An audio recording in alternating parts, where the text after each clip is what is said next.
जय हिंद दोस्तों। दोस्तों मैं आपको 24 लाख रुपीस देता हूँ म्यूचुअल फंड में इन्वेस्ट करने के लिए, लेकिन आपके सामने मैं 2 कंडीशन रखता हूँ।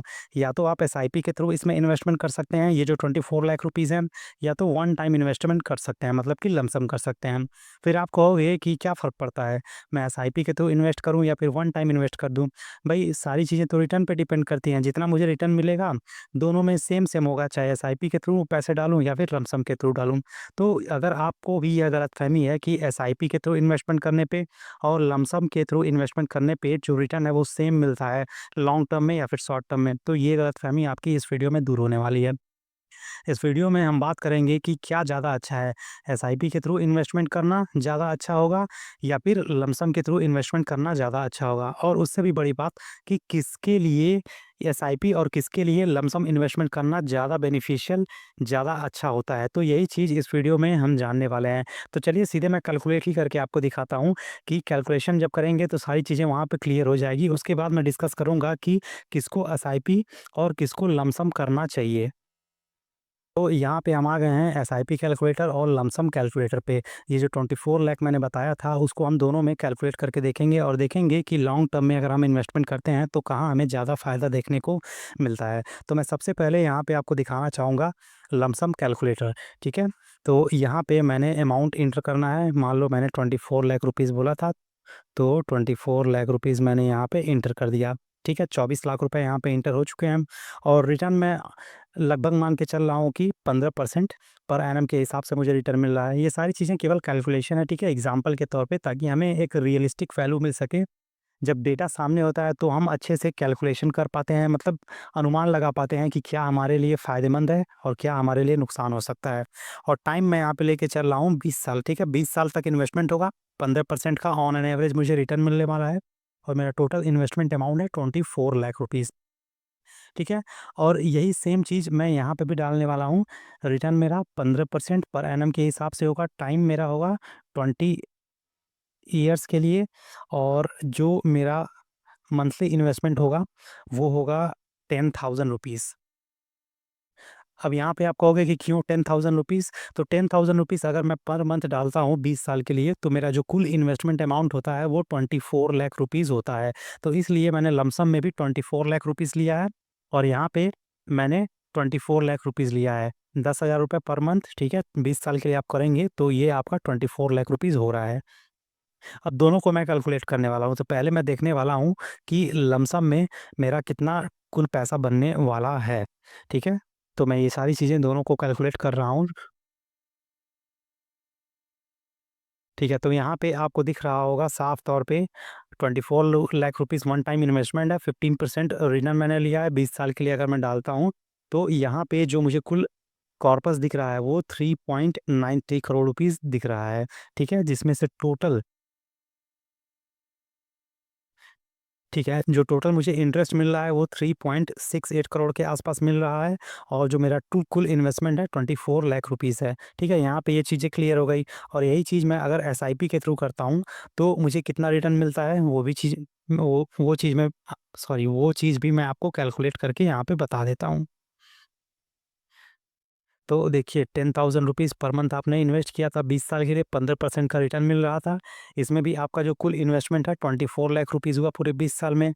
जो टोटल अर्निंग हुई इस पे आपका वो 1.28 करोड़ रुपीज़ हुआ और आपका जो कॉर्पस बन रहा है 1.51 करोड़ रुपीज़ बन रहा है। तो देख रहे हैं एक तरफ जहाँ पे आपका एसआईपी के थ्रू ये 24 लाख रुपए इन्वेस्ट करने पे 1.51 करोड़ रुपीज़ बन रहा है और वहीं लमसम में आप देख रहे हो तो ये 3.92 करोड़ रुपीज़ बन रहा है।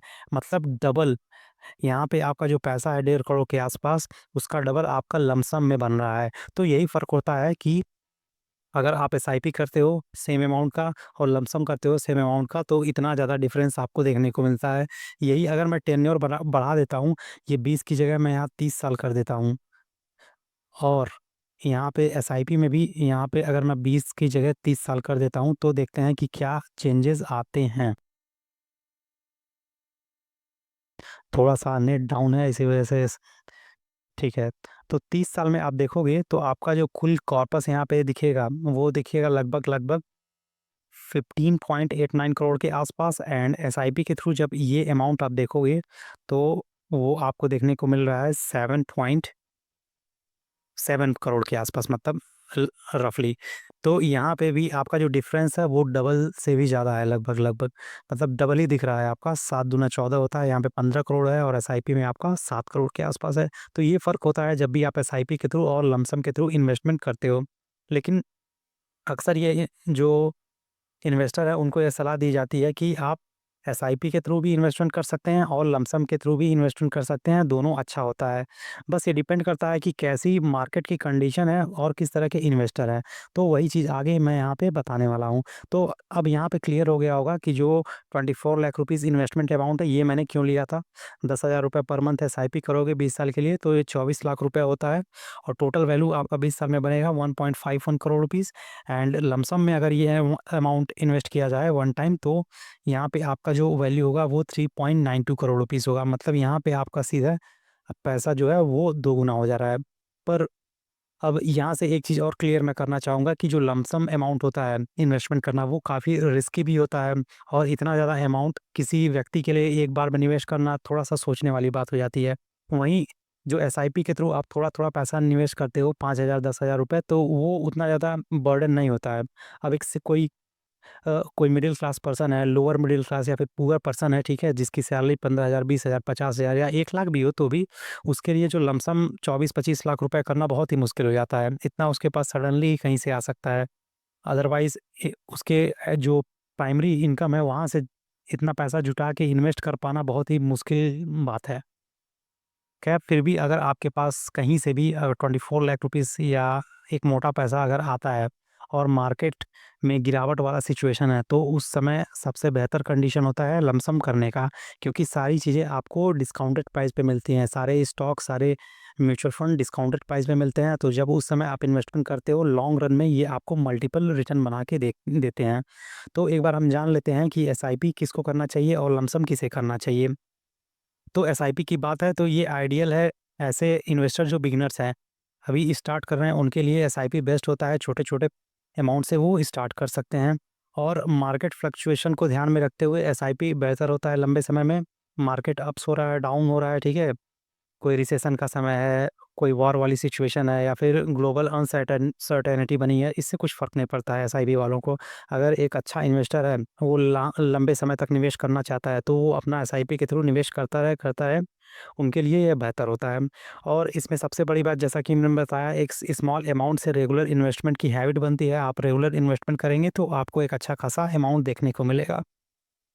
लमसम की करना चाहिए तो इसमें ज़रूरत होती है वन टाइम इन्वेस्टमेंट करने की, हैवी इन्वेस्टमेंट होता है, लार्ज इन्वेस्टमेंट होता है। तो अगर आप ये कर पाते हो तो वेल एंड गुड है, अदरवाइज़ आप एसआईपी को प्रेफ़र कर सकते हैं। मॉडरेट टू हाई रिस्क होता है। अगर मार्केट कंडीशन को आपने ऑब्ज़र्व किए बिना इन्वेस्टमेंट कर दिया, मान लो अभी मार्केट बहुत अच्छा चल रहा है, ठीक है? बिल्कुल पीक पे बना हुआ है, तो उस समय आप इन्वेस्टमेंट करोगे तो आपको सारे स्टॉक, सारे mutual fund over valued price पे मिलेंगे और लॉन्ग टर्म में वो आपको उतना ज़्यादा रिटर्न नहीं देंगे जितना डिप मार्केट में इन्वेस्टमेंट करने पे आपको रिटर्न मिलता। तो ये बातें भी ध्यान रखनी होती है कि जब मार्केट गिरे हुए कंडीशन में हो, मार्केट में गिरावट हो, उस समय लमसम करना काफ़ी ज़्यादा अच्छा होता है। ये सूटेबल होता है उन लोगों के लिए जो काफ़ी लंबे समय से इन्वेस्टमेंट कर रहे हो, ठीक है? मार्केट को अच्छे से समझ रहे हों, तो उनके लिए ये सूटेबल होता है। और जैसा कि मैंने बताया इसमें थोड़ा-सा रिस्क भी होता है, ठीक है? क्योंकि इसमें मार्केट टाइमिंग वही मैंने पहले ही बता दिया कि मार्केट टाइमिंग के अकॉर्डिंग आप इन्वेस्टमेंट करते हो तो वो ज़्यादा अच्छा होता है। तो आई होप यहाँ पे सारी चीज़ें अभी क्लियर हो गई होंगी कि किसको एसआईपी के थ्रू इन्वेस्ट करना है, किसे लमसम के थ्रू इन्वेस्टमेंट करना है। कितना बड़ा डिफरेंस आता है लॉन्ग रन में आपके वेल्थ क्रिएशन में, यहाँ पे भी ये सारी चीज़ें मैंने कैलकुलेट करके बता दी। बाकी ये वीडियो यहीं पे हो गया समाप्त। अगर आपको जाना चाहें तो यहाँ से जा सकते हैं और ये मेरा यूट्यूब चैनल है, ठीक है? अगर सारी चीज़ें आपको अच्छी लगी हो, कुछ इन्फॉर्मेशन या कुछ वैल्यू एडिशन आपकी लाइफ में हुआ हो तो प्लीज़ इस चैनल को लाइक करें, शेयर करें और सब्सक्राइब करें। जाते-जाते बस इतना ऐड करना चाहूँगा वीडियो के एंड में कि इस चैनल पे या फिर इस वीडियो में जो कुछ भी बताया गया है, उसका उद्देश्य केवल और केवल शिक्षा और जागरूकता है। किसी भी तरह के फाइनेंशियल प्रोडक्ट को खरीदने या बेचने की इस चैनल पे या फिर इस वीडियो में सलाह नहीं दी जाती है। हर एक इन्वेस्टमेंट स्कीम में, हर एक प्लानिंग में, हर एक securities, commodities, mutual fund, insurance, मतलब कुछ भी फाइनेंशियल चीज़ें लेते हो ना, उसमें कुछ ना कुछ रिस्क एसोसिएटेड होता है। तो जब भी इन्वेस्टमेंट करना है, खुद के रिस्क पे करना है। पहले खुद से रिसर्च करना है, आपका जो भी पर्सनल फाइनेंस एडवाइज़र हो, उससे डिस्कस कीजिए क्या करना है, क्या नहीं करना है, इसके बाद आपको डिसीज़न लेना है। तो फिर मिलता है नेक्स्ट वीडियो में। जय हिंद, जय भारत।